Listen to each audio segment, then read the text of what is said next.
You should accept yourself just the way you are. What does that say about who I should become? Is that just now off the table because I'm already good enough in every way? So am I done or something? Get the hell up. Get your act together. Adopt some responsibility. Put your life together. Develop a vision.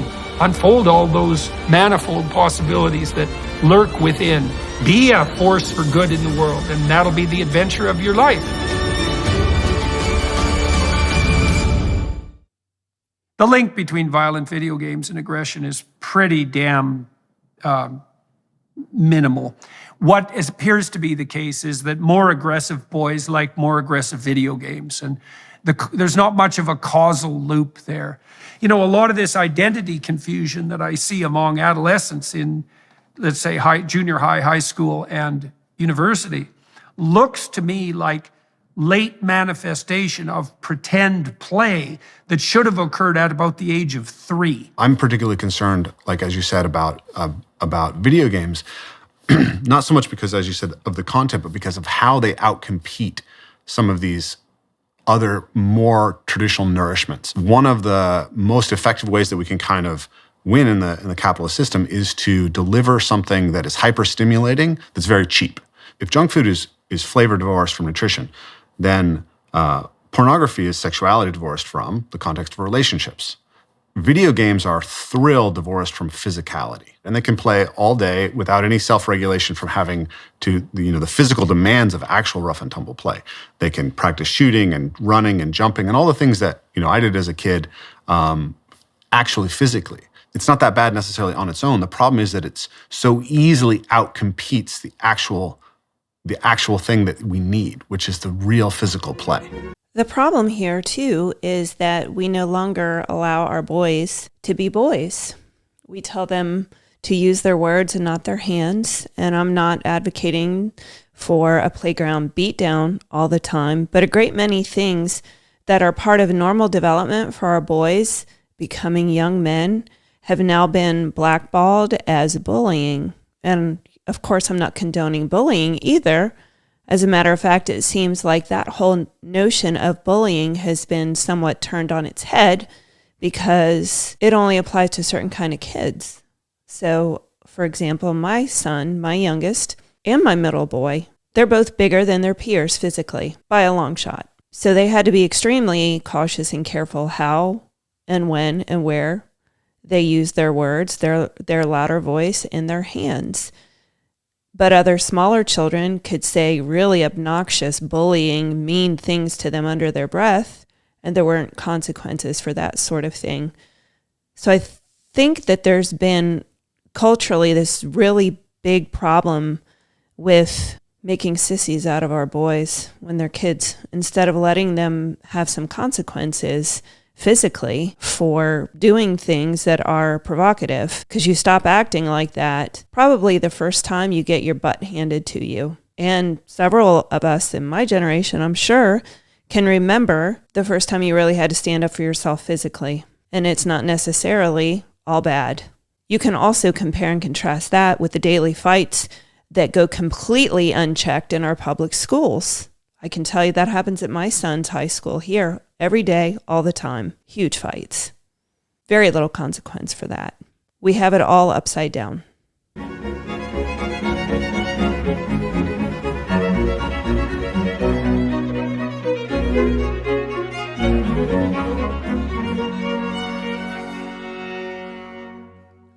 Hello, everybody.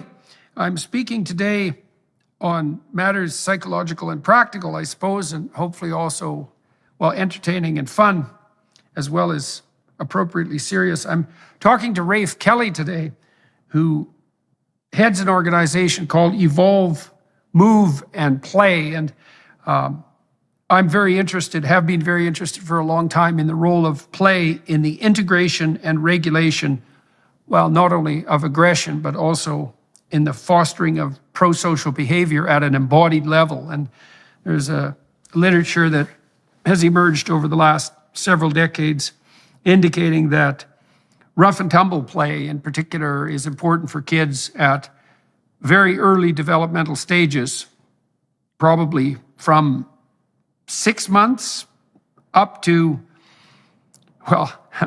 who knows up to what level. Till you're old.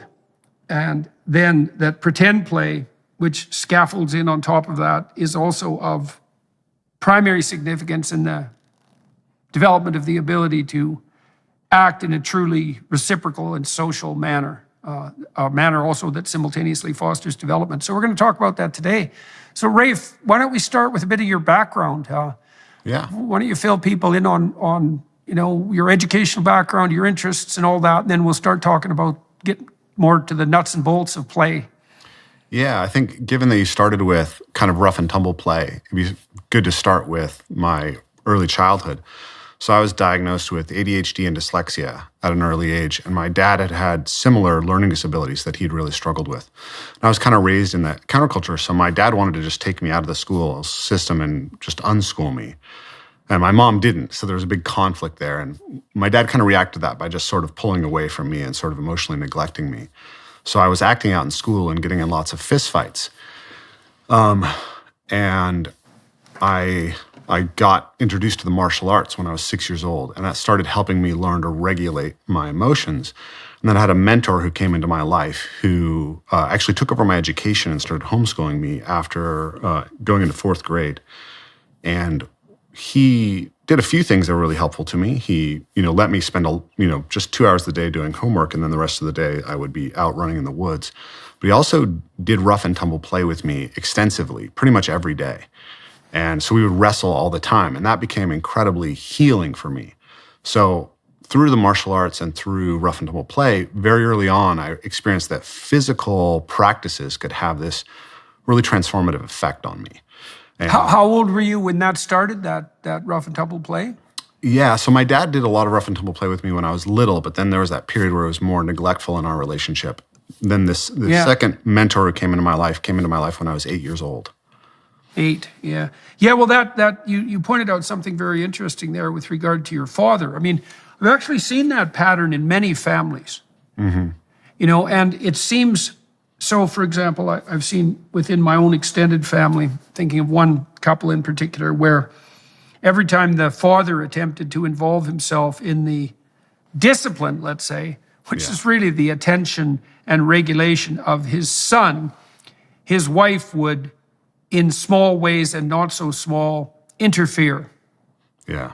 In a rather punitive manner, treating her husband as if his interaction, his involvement was both inappropriate, ignorant, and dangerous, something like that combination.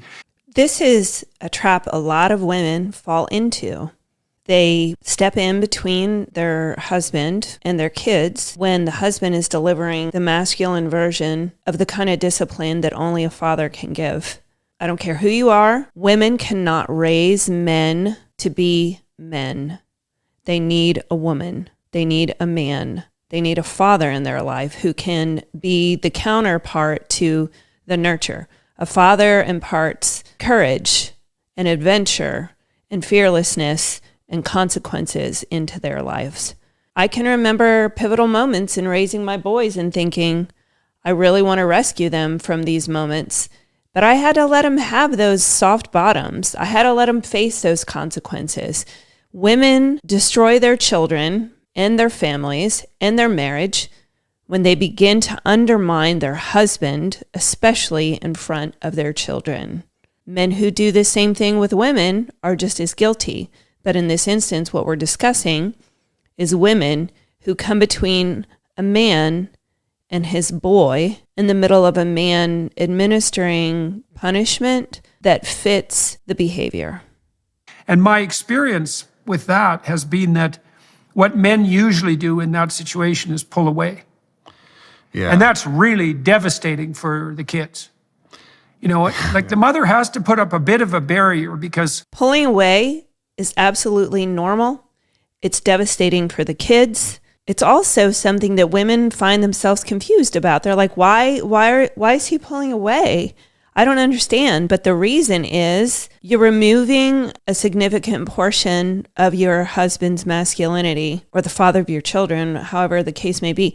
You're removing his masculinity, emasculating him, keeping him from being a good and strong father because of your own fears about what sort of discomfort your child is having, let me tell you something. Kids need some discomfort.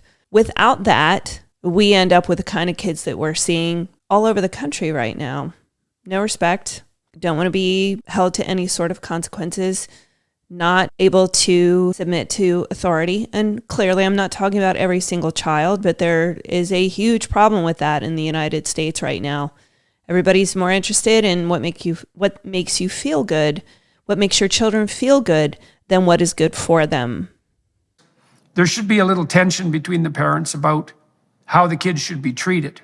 And the mothers tend to be more prone to provide security and comfort, and fathers to provide encouragement and challenge. And getting that exactly right really depends on the temperament of the parents and the temperament of the child. And so there has to be some tension. But it's unbelievably easy for women to be overprotective of their children enough to stop fathers from interacting. And then what often happens as a consequence of that is the women then ask themselves why the hell the father isn't more involved with the kids. And often the answer to that, not always, but often is, well, you punished it out of existence. Every time the father stepped forward to take an interest, you put up a barrier that was non-trivial, a moral barrier often, and you do that 100 times. Yeah. That's that. Yeah. So anyways, that's a common pattern. And so, but you had a lot of interactions with your dad when you were young, very young. Yeah, I had a very good relationship with my dad. My dad's a really interesting and creative person. He's a famous natural builder. And he was very playful with me when I was young. He's a really, interesting person in that way. But he's a member of the counterculture. He grew up, my father was actually in jail during my mom's pregnancy for selling marijuana. So there was real conflict. My mom had reason to be protective in some sense, and my dad was struggling with some of those things. But he and I have a great relationship now. But it did set me up for this sort of crisis at a very early age that then was resolved through getting access to rough and tumble play and then epic literature, which was also really important to me. Yeah, so this guy the guy that started to play with you when you were 8, how did that come about? Hey, I don't know, but a guy who is physical to the point that he likes rough and tumble play, or, like a SEAL going to combat, and also wants to delve into epic literature, seems pretty interesting to me. Why don't we raise our kids to do more things like that? Why did your mother and father encourage that or even allow it? Because that's also a place where, people can be skeptical. Yeah, there's a whole story there, but basically we rented land. So my dad owned 12 acres. There was a kind of a hippie commune.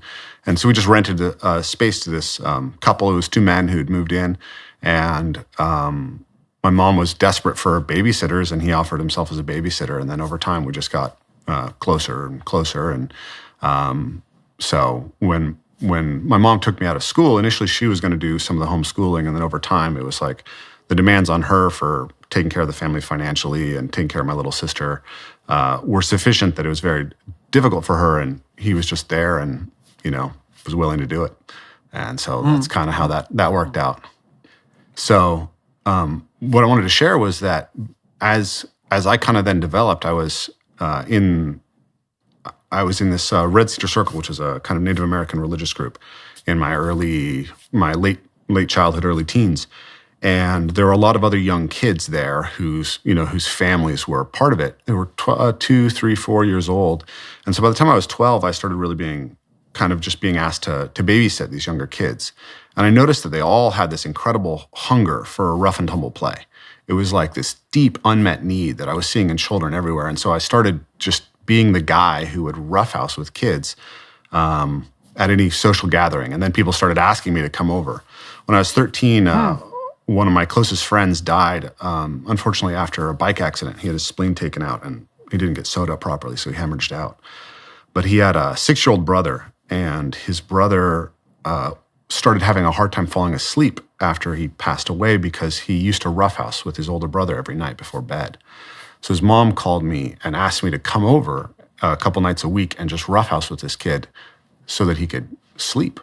And so I developed a really close relationship with him kind of through that same relationship. So I get to kind of step into that role in facilitating rough and tumble play for younger children, starting as a young kid. And then I went on to work as a mentor for kids in my teens. And then I became a gymnastics coach. So independently, I'd also developed just an interest in general athleticism. And I started coaching gymnastics. And again, I had these young, crazy boys with tons of energy and found that they really just wanted someone who was willing to wrestle with them. And so I've kind of done that repeatedly, and I've really seen how much of an impact that can have. And so when I couldn't agree more that boys in particular, kids, but boys in particular, they need that rough and tumble play. They need to be taught how to use their strength, how much they have, what their strength will do, what their limitations are physically.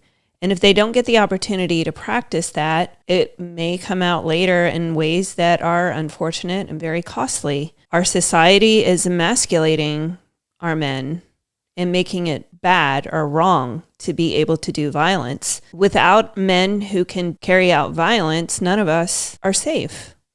Period. We've got to have men who are hard and who are willing to do violence for the right reasons, to protect their women, to protect their children, to protect themselves. The way that particular trait is being bred out of our young men is going to be extremely costly at some point for our culture, if not already.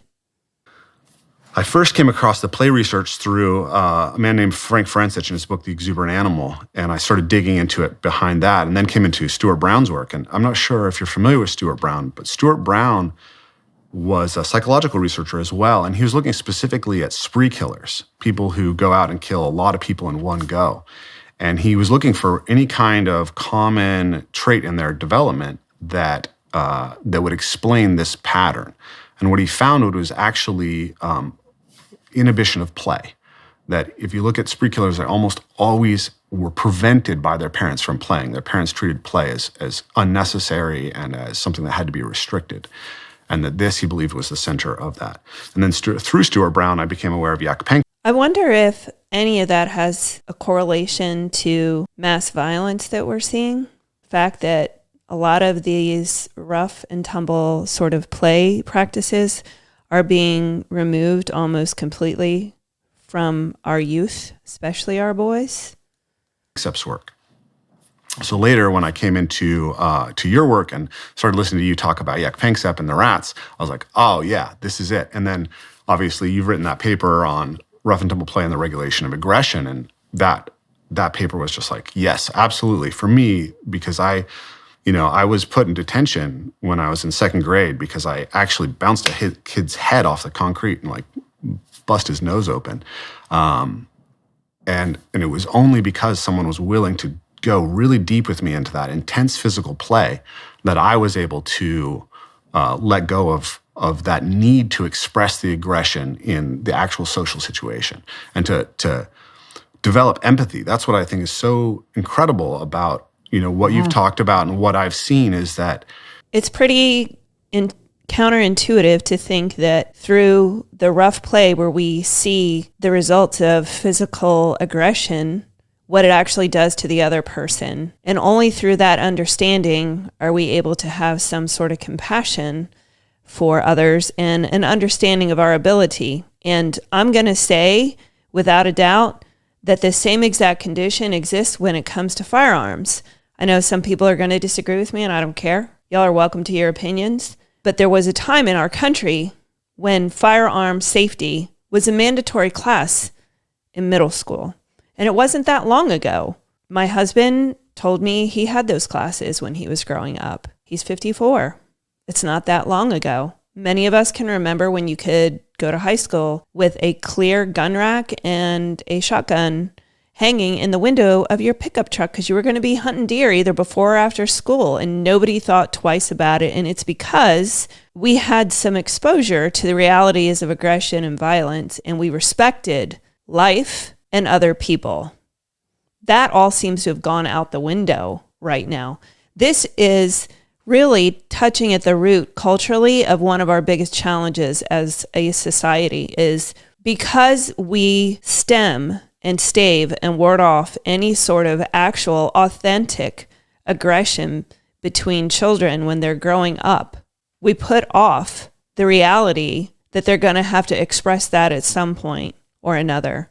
And I'm not advocating a free-for-all beatdown, but there's a lot of that that's happening after the fact anyway. It would be better for it to be somewhat controlled and have every time little Johnny goes after little Bobby on the playground that it's not made out to be some moral failure on the part of the parents. I mean, I can remember when our youngest, I mean, he's an aggressive kid. Don't get me wrong. He's also not going to go after somebody unprovoked. It's not in his nature, but he's living the FAFO life, let me tell you. He comes by it honestly, I think.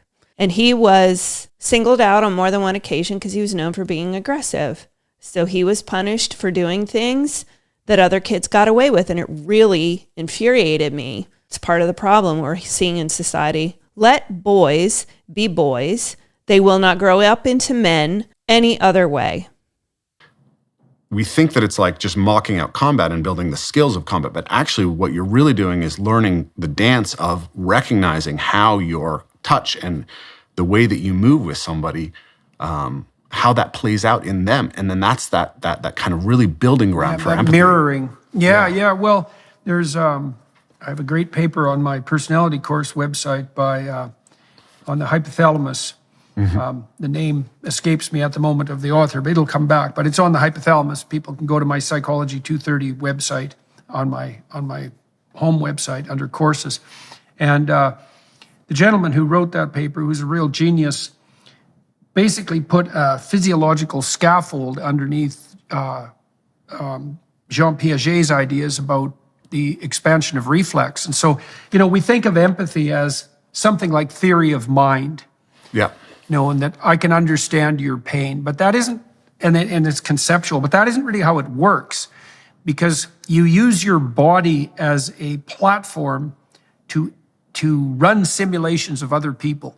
Like I had a friend when I was a kid, and he didn't have a father, and he used to come over when this was before I was in grade 6. My dad actually stepped in sort of as a surrogate father for him. And I used to wrestle with this friend of mine, and every time I wrestled, I got hurt. He'd stick his thumb in my eye or some damn thing. It was really awkward physically, Yep. And I realized even at that age, it was because he didn't know how to play. Yep. And that dance that you describe that's part and parcel of extended rough and tumble play. The reason it develops empathy is because while you're wrestling and playing in that physical manner, you get to see, first of all, where you get hurt, how far you can be extended and how far you can be pushed until the excitement and challenge turns into pain, and there's a limit there. And you want to actually play right up to that limit, which is the exciting limit. And then you learn that that's true of you and another person, but you learn it, right to the edge of your fingertips. You learn it about your legs. You learn it about your back. You have to learn that about your entire body, or you can't map someone else onto you because you don't know how it feels. Well, that's really a fundamental issue. You don't know how it feels. And so in that rough and tumble play, you're laying a level of deeply embodied knowledge on top of emergent reflexes for motor control, and then you're learning to integrate them into an interpersonal dance. Panksepp showed, this is research you made reference to, that if you deprive male juvenile rats of rough and tumble play, which they do spontaneously and they like to wrestle, then they play hyper aggressively when you allow them to, like frenetically. Exactly. So if we keep boys from being boys and expressing themselves aggressively and physically, we're going to end up with hyper violent young men. And we see an awful lot of that going on.